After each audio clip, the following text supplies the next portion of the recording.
नमस्कार दोस्तों, हम जुड़ चुके हैं हिंदी व्याकरण की महत्वपूर्ण श्रृंखला में अपने नए टॉपिक अलंकार के साथ, जिसकी एक वीडियो ऑलरेडी आ चुकी है जिसमें हमने शब्द अलंकार को समझा था। आज हम आपसे बात करने वाले हैं अर्थ अलंकार और उसके प्रकारों के बारे में। तो चलिए वीडियो को बिना देर किए शुरू करते हैं और सीधा अर्थ अलंकार पे बात शुरू करते हैं। दोस्तों, कल हमने शब्द अलंकार में जब परिभाषा की बात की थी तो उसमें शब्द के माध्यम से काव्य की शोभा बढ़ रही थी। अर्थ अलंकार क्या है? किसी वाक्य में सौंदर्य उसके अर्थ पर आधारित होता है, तब यहाँ पे अर्थ अलंकार माना जाता है। और अर्थ अलंकार के प्रमुख 5 भेद होते हैं। देखिए, मैं ये नहीं कह रहा हूँ कि सिर्फ 5 भेद होते हैं, प्रमुख मैंने बात की है कि 5 भेद होते हैं।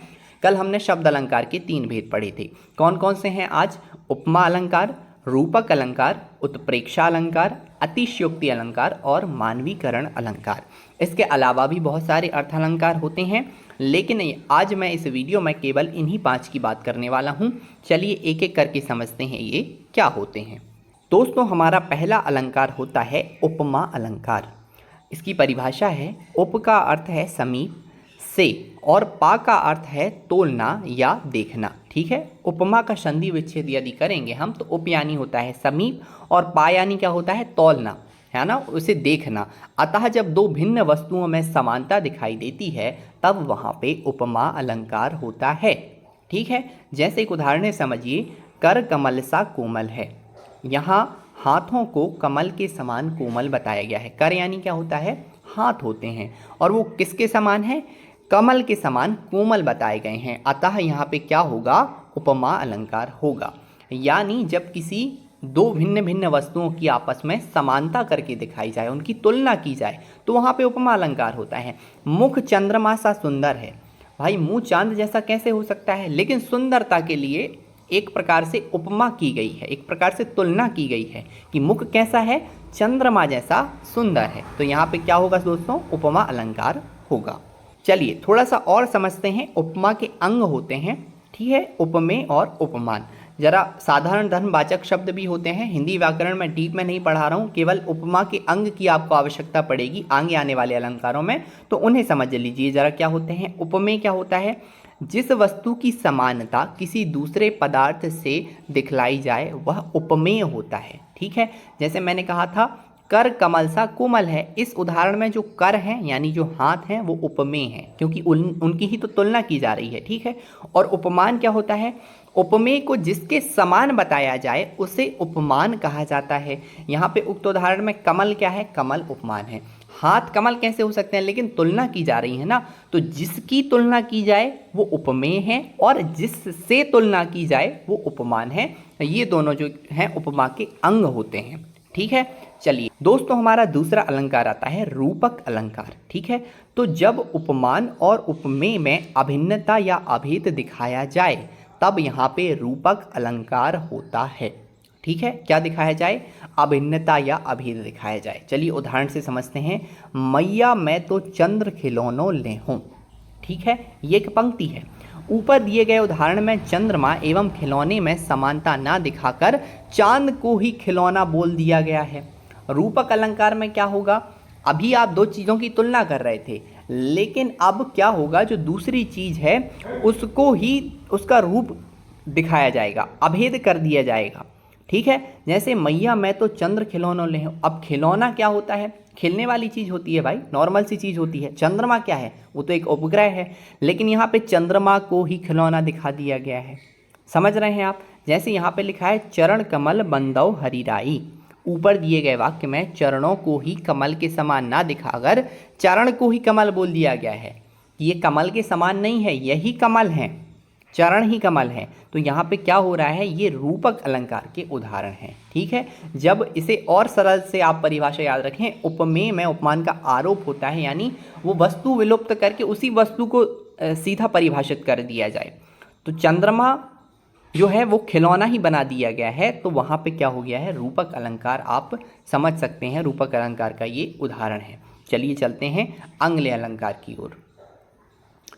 तीसरा हमारा अलंकार आता है दोस्तों उत्प्रेक्षा अलंकार। ठीक है, तो जहाँ उपमेय में उपमान के होने की संभावना का वर्णन हो तब वहाँ उत्प्रेक्षा अलंकार होता है।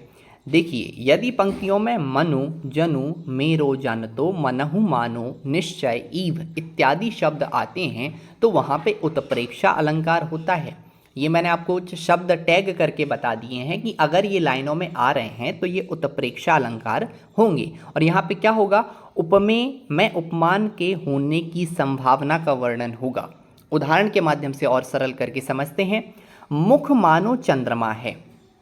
क्या है, मानो, बीच में शब्द क्या आया, मानो चंद्रमा है। तो ऊपर दिए गए उदाहरण में मुख के चंद्रमा होने की संभावना का वर्णन हो रहा है, हो नहीं गया है। ठीक है, इसके पहले रूपक में क्या है, सीधा आरोप ही कर दिया था कि चंद्रमा ही खिलौना है, लेकिन यहाँ पे क्या है, मुख मानो चंद्रमा है। ठीक है, तो ये संभावना का वर्णन है। तो उक्त वाक्य में मानो शब्द का प्रयोग किया है, तो यहाँ पे क्या होगा, उत्प्रेक्षा अलंकार होगा। ले चला साथ में तुझको कनक, ज्यों भिक्षु लेकर स्वर्ण। तो ऊपर ये जो उदाहरण दिया गया है, इसमें कनक का अर्थ क्या है, धतूरा है। कवि कहता है कि वह धतूरे को ऐसा ले चला मानो कोई भिक्षु सोने को ले जा रहा हो। तो कोई भिक्षु धतूरा लेके चल रहा है, लेकिन वो उसे क्या मान रहा है, क्या होने की संभावना है उसकी, उसके सोना, स्वर्ण होने की संभावना है। तो यहाँ पे संभावना शब्द आपको याद रखना है। हर एक अलंकार में एक टैग शब्द जो आप याद रख सकें वो आपको याद रखना है। तो यहाँ में उपमेय में उपमान के होने की संभावना का वर्णन होता है दोस्तों, इसलिए ये उत्प्रेक्षा अलंकार कहलाता है। चलिए आगे बढ़ते हैं। चौथा हमारा दोस्तों अलंकार आता है अतिशयोक्ति अलंकार। ठीक है, तो उदाहरण के माध्यम से हम इसे आप बहुत आसानी से समझ सकते हैं। परिभाषा बस इसकी बहुत सरल है। जब किसी बात का बहुत बढ़ा चढ़ाकर वर्णन किया जाए तो वहाँ पे अतिशयोक्ति अलंकार होता है। अतिशयोक्ति यानी होता है किसी बात को इतना, जिसे हम अपनी भाषा में कहें फेंक देना, बहुत लंबी लंबी फेंकते हैं, ऐसा लोग कहते हैं ना, वही अतिशयोक्ति कहलाती है। जिस बात पे आपको विश्वास ही ना, कोई अरे ऐसा हो सकता है, लेकिन बढ़ा चढ़ा के उसका वर्णन किया जाए।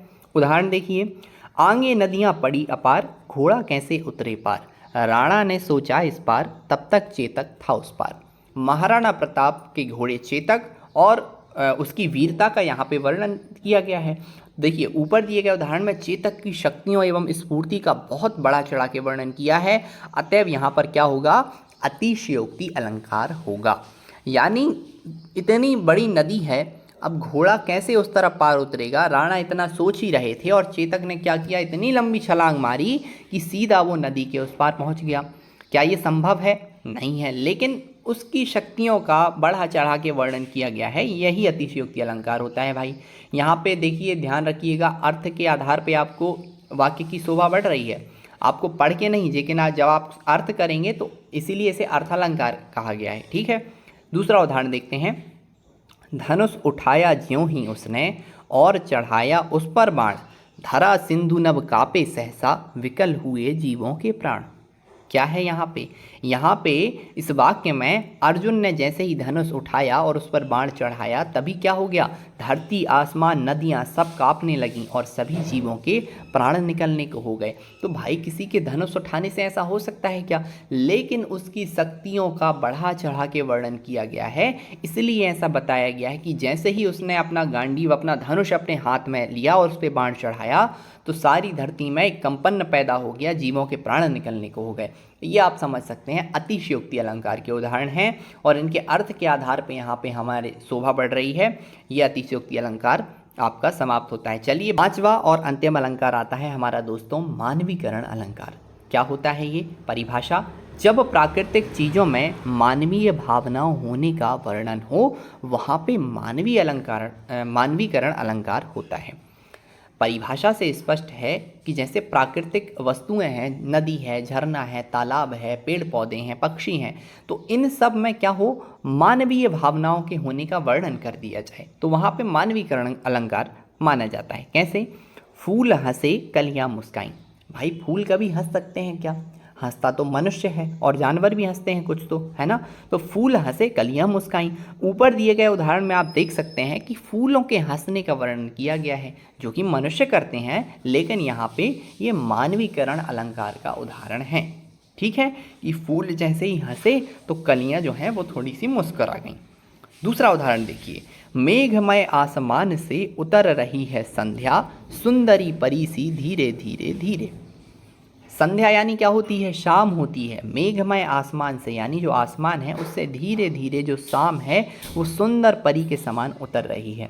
तो यहाँ पे क्या हो रहा है? प्राकृतिक चीज़ों का मानवीय भावनाओं के होने में वर्णन किया जा रहा है, इसीलिए इसे मानवीकरण अलंकार कहा जाता है।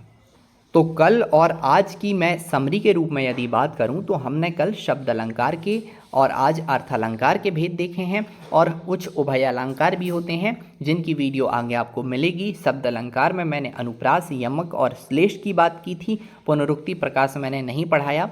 अर्थालंकार में मैंने उपमा, रूपक, उत्प्रेक्षा, मानवीकरण और अतिशयोक्ति अलंकार की बात की थी, और आपको आगे भी बहुत सारे अलंकार से जुड़े वीडियो मिलते रहेंगे।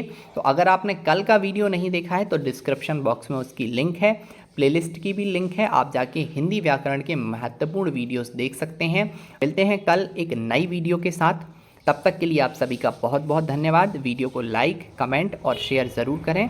हिंदी से जुड़ी ऐसी ही महत्वपूर्ण वीडियो पाते रहने के लिए चैनल को सब्सक्राइब अवश्य करें। धन्यवाद।